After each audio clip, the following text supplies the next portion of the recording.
we got a G6 Kirby. It's one of the, it's actually the latest G series. Basically the G series are G3, G4, G5, G6. And then they're still G, but they don't call them G after G6. Basically, up to G3 through G6, you basically get the same motor. It's just a few changes here and there, but they all do the same thing. The motor is the same. So this is what I got since 2000. It's been 12 years, had no problems.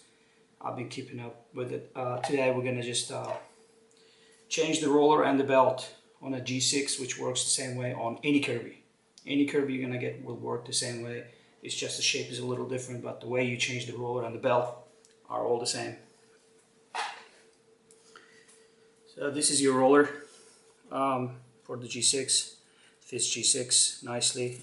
Actually, it's gonna go this way, but this is the magnet point where it actually goes with your green light. If you have one of those green lights on top that shows that roller is turning, or is it skipping, or is it time for belt change?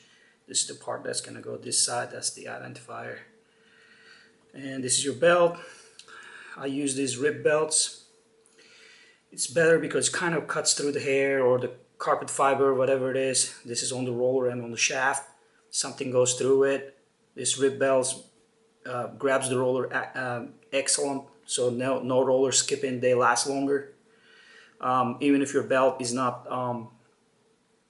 popped, you should still change your belt every 6 months. This is gonna get really loose. Like even if you're not using your Kirby, if you're just storing it, the belt sits on it always stretched. So after 6 months, this is no good. I mean, your roller's gonna start skipping. You're gonna pick up less stuff.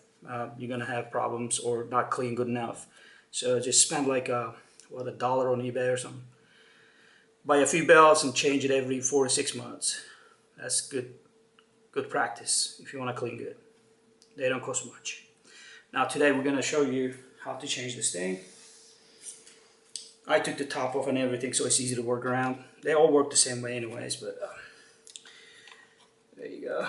You open the top. You just basically it's the same inside. You just have to get your belt up. You can open this and turn it around. It's easier to handle like that, but I'm so used to it now, so I just turn it around like this. And it's not a good sign if this thing turns really easy. That means your belt is already really loose, which is mine. It's so easy to turn. This should be really hard to get to. That means your belt is in good shape. This is another indicator that the belt is due to change. So all you do is just turn this around, line up your red belt arrows. The arrows on the top, they line up right here.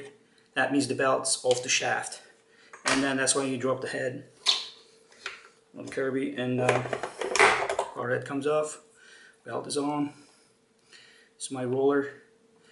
Actually, the roller is in kind of good shape, but the corners are not in good shape. Roller itself, the brushes usually just are always in good shape. I got like plush carpets, so it's hard to get these worn out on Kirby rollers. They're high quality rollers. This is being like I guess this is like a 6-year-old roller. I'm about to upgrade that to a newer one, so we'll see how that goes.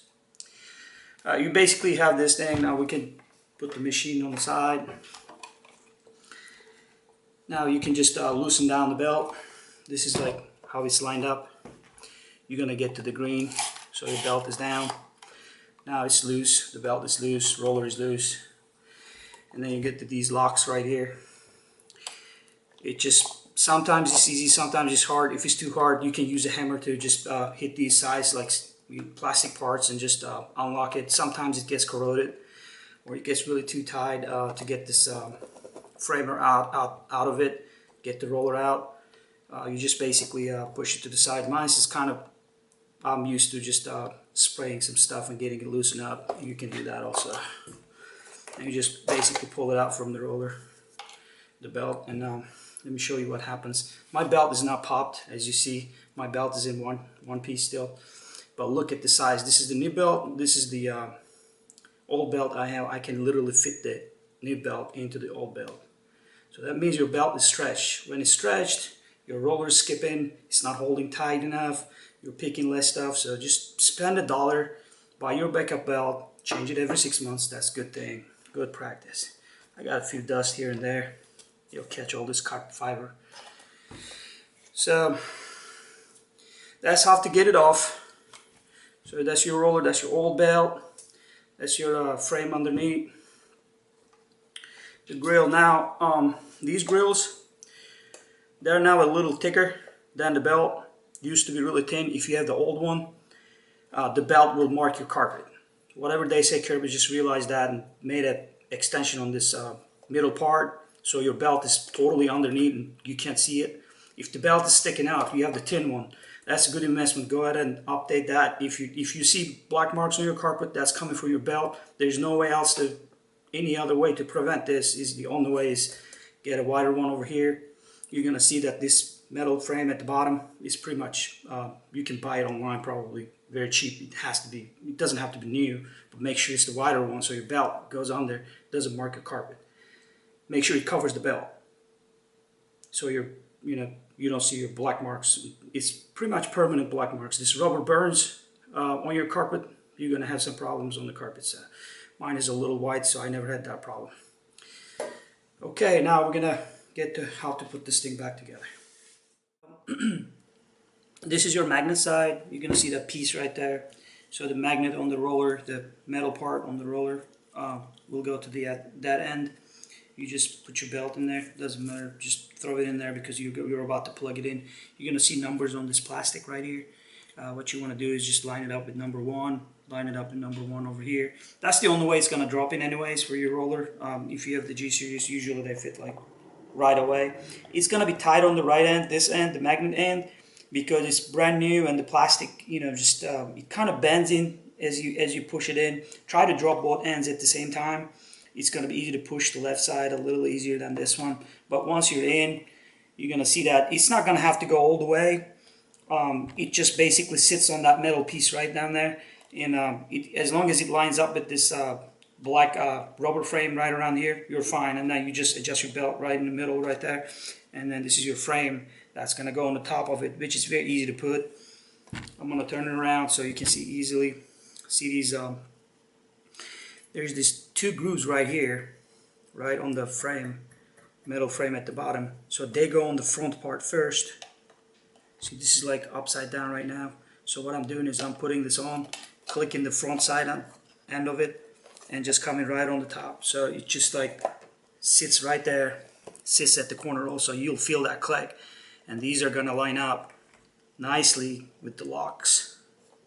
If you can't lock it, that means you didn't fit the frame tight enough at the front. This is, see, these grooves are like fitting right in. This is how it is tightly holding it in there. And as I said before, if this thing is not wide enough, your belt's gonna make marks on your carpet. See, as in my case, I can hide the belt. I never had marking problems. If I do, I'm gonna definitely, I would definitely upgrade this thing if you guys have problems with markings.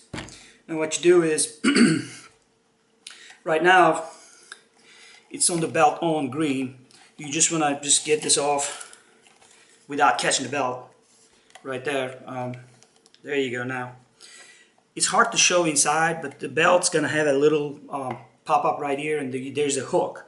You want to get to that hook on the way to your belt off sign, which is going to be a little rough. Remember that this was easy to take off, but it's going to be a little hard since the belt is new. So all you do is just turn it around.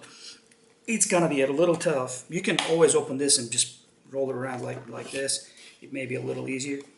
Make sure that belt stays off. That means belt is actually stretched out, but belt is not on the shaft, which is going to go on the Kirby right here. This is your shaft right here, which is going to belt's going to get on there, and then we're going to drop it on, and it's going to sit tightly, right, nicely on that thing. So basically you get that once you catch the belt and line it up with this, it should line up just as it is. And we're going to go ahead and get the Kirby, the whole body, and then you're going to see that hole. I'm stretching that belt right there. There's this hole right here with the belt. You can clearly probably see that. I'm just going to move it around a little bit and that hole, that's where the shaft's gonna go. So when you're fitting, you're basically these two hooks right here will fit to the bar right here, and the belt will go right in the middle. There's not any other way you can put this thing in, so I would just give it a good shot, like you know, just get the feel of it, and it'll fit nicely. First you lock this. Once you lock this, you just drop the belt on the shaft, line up your green, you know, with green right here. Now we were here, now we're green, that means belt is on, and you're good to go.